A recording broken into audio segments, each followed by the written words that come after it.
আসসালামু আলাইকুম। হরিণাকুণ্ড থানা তাহেরুদা গ্রামে একটি পানের বরজে আগুন লেগেছে।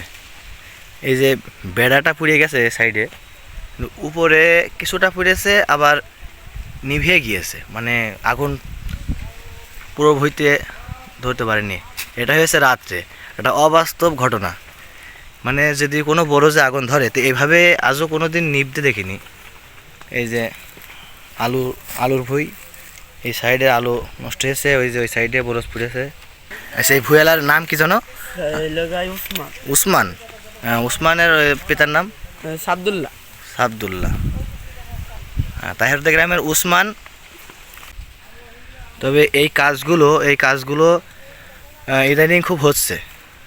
তো এই কাজগুলো আহ, জনগণের ধারণা যে এই কাজগুলো গাঁজাখোর বা রাত্রে মাঠে ঘাটে যারা ফ্ল্যাশ খেলে, জুয়া খেলে, এদেরই কাজ।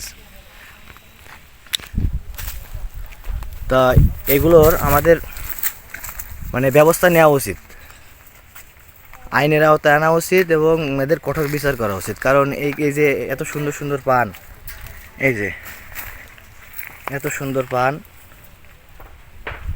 ইনি হচ্ছে একটি মানে দিন মজুর, কিন্তু এই কষ্ট করে একটা বরজ দিয়েছে।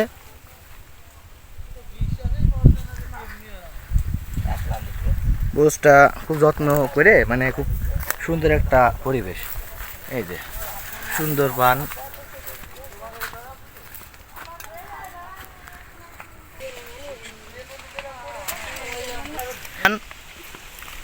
এই যে এই উসমানের বরজ।